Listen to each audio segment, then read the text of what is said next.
The Academy Awards are going down this Sunday, and Deadline.com is giving you all the details. I'm Brian Corsetti here with Pete Hammond, Deadline's awards columnist, and we are discussing Pete's picks for the documentary category. 5 solid films, 4 are politically heavy, 1 musical. What's your take? Well, you know, it's interesting because, you know, they've fixed this category year after year after year. You know, there's always controversy with the documentary categories. Michael Moore, who's, of course, controversy surrounds him too, became a governor of the Academy and decided to come in and make this a more populist thing.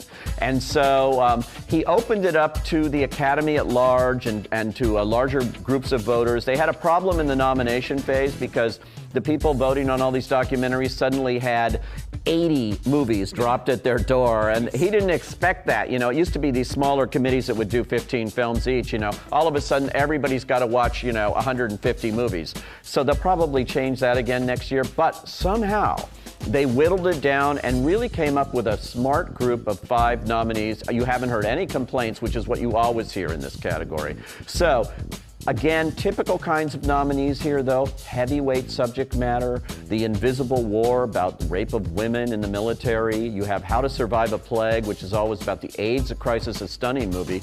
You have The Gatekeepers, which is about Shin Bet and the Israel CIA.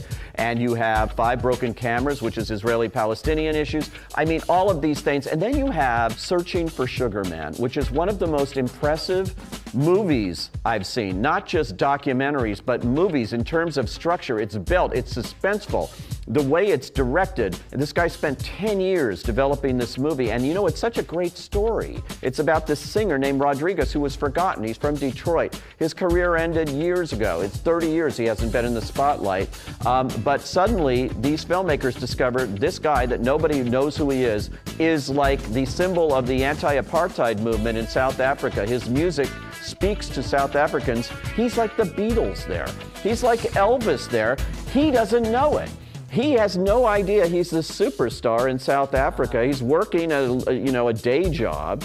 And so this filmmaker goes out searching for him, finds him, brings him back to this career that he really never had. It's an extraordinary movie. Wow. It is my pick not only for the best feature documentary this year, but for one of the best movies of the year. Do you think that the content that set itself up for the other 4 helps this movie? Or I do. You know, normally music documentaries have no place in this category. They never even get nominated. Showbiz documentaries never get nominated here.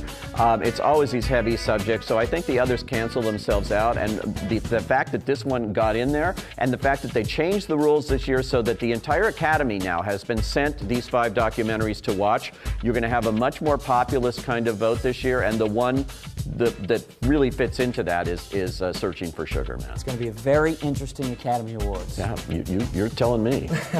For more information on the Oscars this Sunday, head on over to Deadline.com. You also want to make sure to follow Pete on Twitter at DeadlinePete. I'm Brian Corsetti. We'll see you soon.